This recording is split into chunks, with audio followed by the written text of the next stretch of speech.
On 21st July 1910, 7 years after the creation of the Tour de France, Hri Degr decides to defy reason by launching 59 men to face the Pyrenees for the first time. Among them, Octav Liz, the two-time winner of Perry Rube, is ready to enter into legend. The anxiety is absolute. Rumor has it that bears await the riders on the slopes of the bad detour, today known as the Tourmalet. The ordeal begins. His 15-kilo machine has become his burden. It no longer allows him to move forward. Exhausted, Liz cracks. He finishes the climb on foot. Battling against the rocks, mud, and cold, he is on the verge of giving up. But the Parisian champion does not yield. After 14 hours of struggle, Liz finally appears in Bayion. He then unleashes at the officials the most famous phrase in cycling history. Assassins! You are all assassins! Liz goes on to win the 1910 Tour and enters the legend of the Tour de France.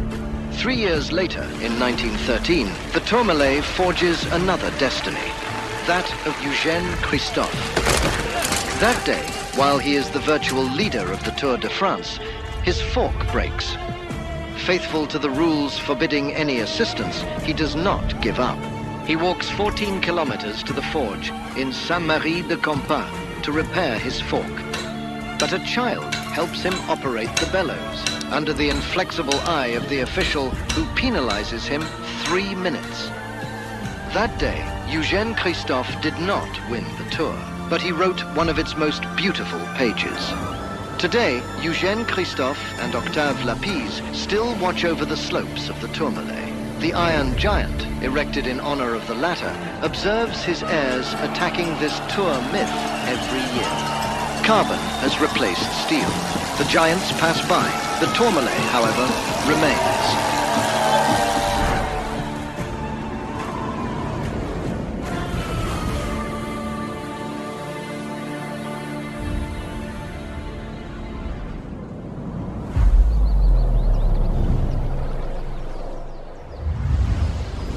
(1952).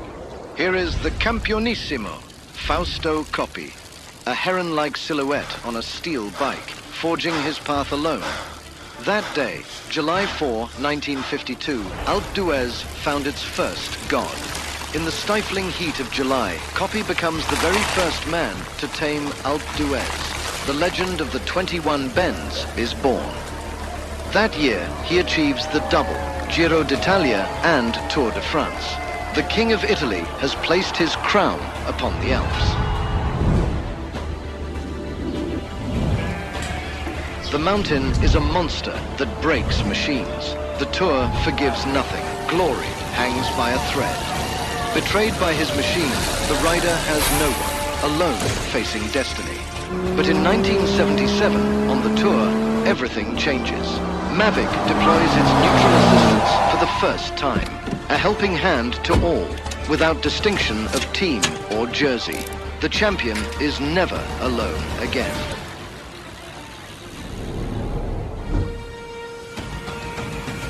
(1986), Alpe d'Huez catches fire. A fratricidal duel.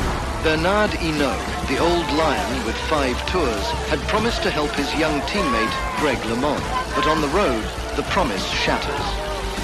The master refuses to give up his throne. For 3 weeks, they tear each other apart within the same team. A betrayal before the eyes of the world. Tension rises in the final climb. The two rivals isolate themselves, alone facing their legend. Then, the unthinkable. A blood pact engraved in the tarmac of Alpe d'Huez. Their hands reach out and find each other. Hinault takes the stage. LeMond locks down the yellow jersey. This handover of power still haunts the hairpins of Alpe d'Huez, from Froome stepping aside for Geraint Thomas. Up to today's duel, Alpe d'Huez remains the ultimate judge.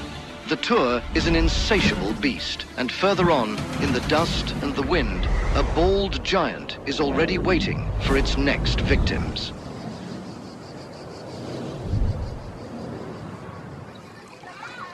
(1951). The Tour takes on a limestone monster, the Mont Ventoux. Retaliation. For the first time, riders venture into this vertical desert. No trees, no shade, only the howling wind. The shock is brutal. 16 years later, tragedy strikes at the heart of the White Inferno. July 13th, 1967, 45 degrees. Tom Simpson fights for the general classification.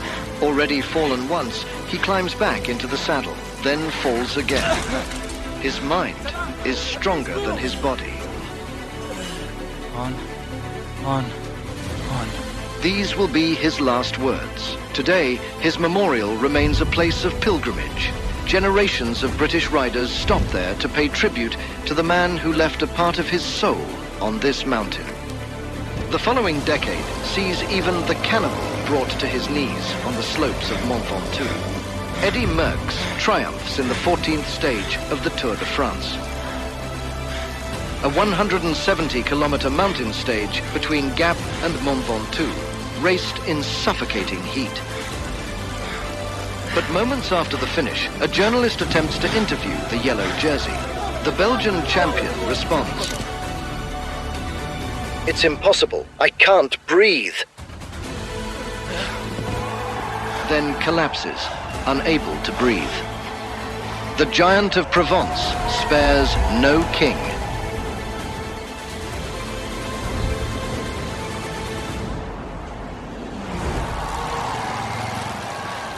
(2016). The absurd joins the legend.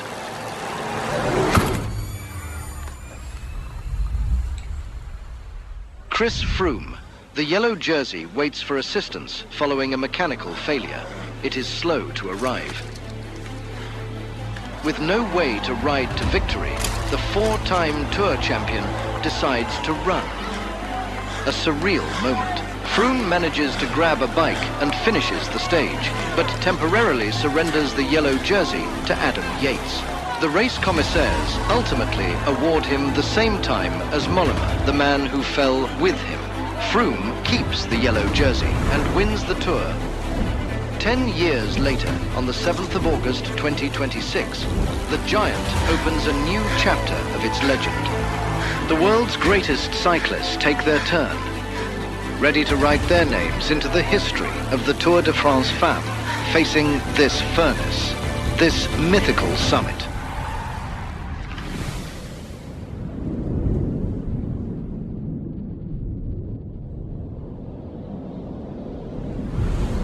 To conquer the giants of the Tour, man had to forge the perfect weapon.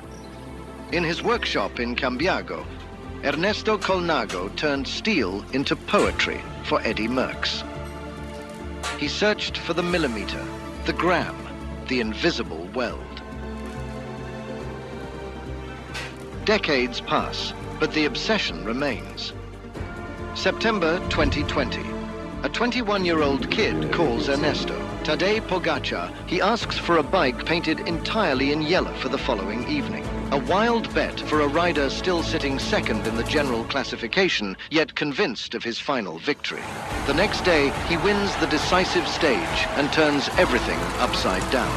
The day after, he rides into Paris on his new yellow bike, among the greats of this sport. From Merckx's steel to Pogacar's carbon, the Tour is a story of craftsmanship.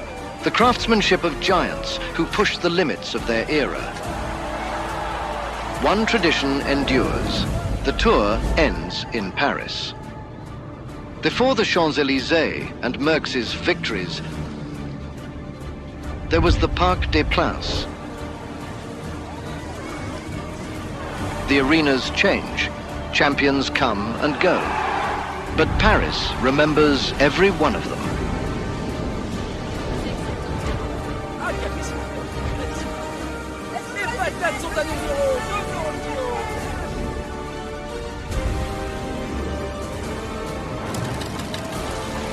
Today, Paris reclaims its verticality. The Montmartre Hill is the new judge. The cobbled ramps at the foot of Sacré-Cœur. The Tour returns to its essence. The climb, the sweat, and the sky as the only limit.